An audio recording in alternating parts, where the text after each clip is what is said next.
You're listening to The White Rabbit, conversations on the art of presenting in a rather noisy world. Your hosts are Matt Krause and Alper Rozanes. Matt helps leaders of international companies speak, write, and present with confidence.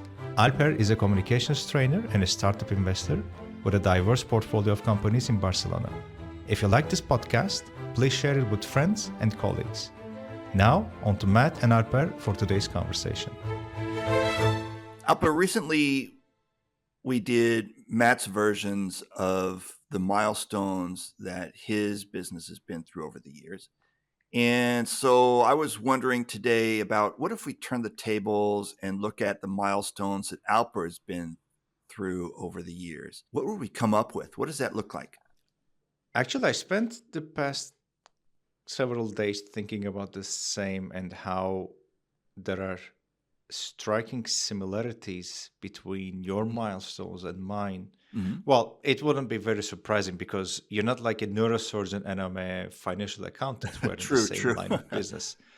That's true. But the interesting thing is, I remember some of the words you had mentioned last week. You mentioned Toastmasters, you mentioned surprise at finding out that someone would actually want to pay for the kind of stuff that you do. And then you mentioned lipstick on a pig. Mm-hmm. Man, I have an entire wardrobe of, it's not a wardrobe, but like an entire cabinet of the lipsticks that I have put on. Yeah, I heard of pigs in the last decade. Yeah. But yeah, basically, my coming into this business was somewhat coincidental because it started with Toastmasters that you mentioned. It didn't start with the Toastmasters itself. It actually started with someone in Toastmasters. Okay. And for those unfamiliar with Toastmasters, it's just a meeting where you stand in front of people, you prepare speeches, you deliver them. And in one of them, I had used a presentation. I think I had used a keynote. And I had Apple background before that, so I was competent with the software and I used some of the features of it. Sure. In the speech that I delivered in the club. And then at the end of the meeting, someone, I don't think I remember his name, but if I did, I would want to email him and thank him for the change of course that he has created in my life. Basically, he came to me and said, hey, I have a company. I want to design a presentation. Can you help me do that? Mm-hmm. And at the time, I still had my other business and I could make out invoices and I suddenly realized, are you serious? Mm-hmm. Like, you want to pay for this? Uh-huh. And of course, I didn't say that out loud. I said, of course, I'll help you with that and I'll build you stuff like that. Sure. And then I actually did. I did design the presentation and I did bill him at the end. And then it created this awareness in me, the kind of awareness that you mentioned. Wow, so people want to pay for this. Like this is something that I love doing, which has got nothing to do with my current line of business, but people pay for it. So it's got me into thinking, okay, how can I repeat this? How can I make sure that it's not just this one-time gig because I really enjoyed the process? Mm-hmm. So I asked for referrals from him. He sent me to another company and I worked with them. Basically through word of mouth, I started designing presentations and billing clients to do that. Mm-hmm. That's like milestone number one. I had nothing to do with the world of presentations and I suddenly found myself in this realm. And I loved it. I enjoyed it so much. I still enjoy, by the way, doing that. Okay. But that was milestone number one. Mm-hmm. Basically, and this is where the lipstick on a pig comes in, the term you mentioned last week. Because what I was doing basically was I was getting either these existing PowerPoint files and they were usually existing PowerPoint files, and they said, we want it to look better. We want it to look nicer.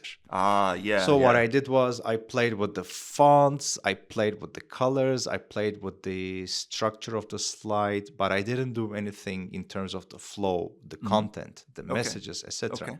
Okay. this kept on for a while, but then I started getting trainings myself on design, on content, on delivery, and I kept advancing in Toastmasters. And there came a point when I realized I would receive, for example, from a new client, I would receive their current presentation, basically to put lipstick on it. And then I remember thinking and feeling, this is not right. I mean, the way this presentation flows, or it doesn't, for that matter. Sure. The way it is structured, it's off. And I started pushing back the clients on that. And I started challenging them. And I said, look, yes, we met and we agreed to work on basically beautifying the presentation. But I have some recommendations about the flow, about the content. Would you be open to hearing them? Okay. And most of the time I would receive positive responses, and that would be my next milestone. I actually started working on the content as well, not only creating it but also asking questions to come up with new ideas, to come up with new flows, etc.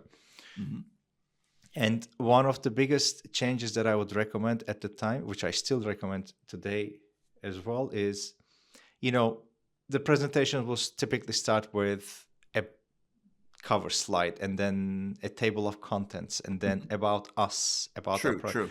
Basically, what I recommended at the time was to switch the perspective from a speaker-oriented presentation to an audience-oriented presentation. Okay. And that was one of the things that I had learned in the trainings. So that would be my second milestone. The second milestone was about intervening with the content, making recommendations, and editing it, and still designing it, by the way, at the end of the day. The third milestone, I would say, would be the trainings themselves. So at one point, I started offering, because I was working with multinationals and big companies in Turkey, designing their presentations, but at the same time, I had made contacts with various departments, and we talked about how I can teach the techniques that I was implementing in the presentations to their people. Okay. So I came up with a training program. I focused on the content, the design, and also the delivery part of the presentations. And milestone 3 would be reducing the amount of design work that I did and doing more of training. So it's like I was the one catching the fish, preparing it and putting it on the table, cooking it and putting it on the table. Sure. Or if you brought the fish yourself, I would cook it and put it on the table. And this time I was the one actually teaching how to catch the fish so that they could also prepare and design good presentations, without having access to me. And this still continues, by the way. I mean, most of my work is still through training, but I'm a designer by passion. So I will never say no to taking a presentation, making it better. And I still really enjoy doing that, although I do it a lot less. Okay. But the next milestone, I would say, would be, during these trainings, I met with other companies and with other organizations. And at one point, I crossed paths with incubators. Okay. And I came in contact with startup founders. I came in contact with accelerator programs. And I started focusing on pitch decks and fundraising presentations, investor presentations that you use to fund your project. And for, I would say, 4 years, maybe three to 4 years, I stayed on the trainer side. Okay. And I came across so many good projects that I wanted to start investing myself. Sure. And that will be the next phase. Okay. And I'll tell you one thing. It is one thing to work on a presentation that someone else uses to ask for someone else's money. it's a whole different ball game when it is you who is going to go to your bank account, initiate a transfer to another company. So in that regard, I realized most of the things that I used to talk about during the trainings were still relevant. But then I realized in this next milestone that I became an investor myself, I realized the dynamics between the investor himself or herself and the team that is presenting to them. And I realized we are talking much more than just beautiful slides, a good message, or even the way you deliver it. We're talking about an entire it's an entirely different animal we're talking about. Okay. Because unlike the other presentations that I had worked on before, now you have time limitations. You have attention span limitations. True. You're competing against other teams on the same day, like you're competing against 10 or 15 other teams who are pitching to the same investors. Sure. So that's what I have been primarily focusing on in the past 2 to 3 years, I would say. And the projects that I work on right now have much less delivery times. And I would say for the teams using them, they have much bigger stakes. Because a company presentation that can go wrong in a client meeting, okay, it's not very difficult to recover from that. But if you're pitching an idea to an investor for the first time, and if you have only few minutes to do that, and if you flunk that, and if you flunk that enough times, that means game over for your project. So the stakes are much higher than that. So what might we be finding in 5 years? Are we going to find Alper the VC, or are we going to find Alper the presentation designer? That's a good question, because I was thinking about it since I had asked you the same question last week. I think my gut tells me that I will always remain a business angel and not a VC, because I feel more aligned with the founders or the personalities behind the projects themselves as much as the projects themselves. I don't think I will ever give up designing slides. I may not do them for other people or for other companies indefinitely, but maybe I'll just keep designing my own slides for my own speeches. Because, I mean, there is a geeky part of me. I like following the software trends. I like following the communication trends. And that geeky part of me enjoys itself a lot when I find a new feature, a new tactic, a new something that can create a good difference in the way I communicate to the people. So 5 years later, you'll probably still see the PowerPoint icon on my computer. Okay. Yeah.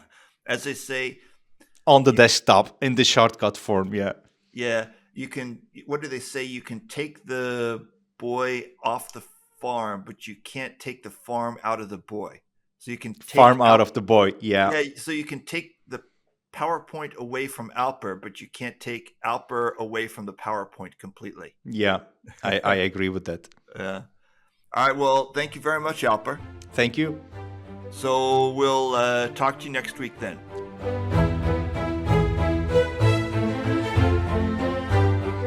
Thank you for listening to The White Rabbit with Matt Krause and Alper Rozanes. You can subscribe to the podcast on Spotify, iTunes, or through your favorite feed.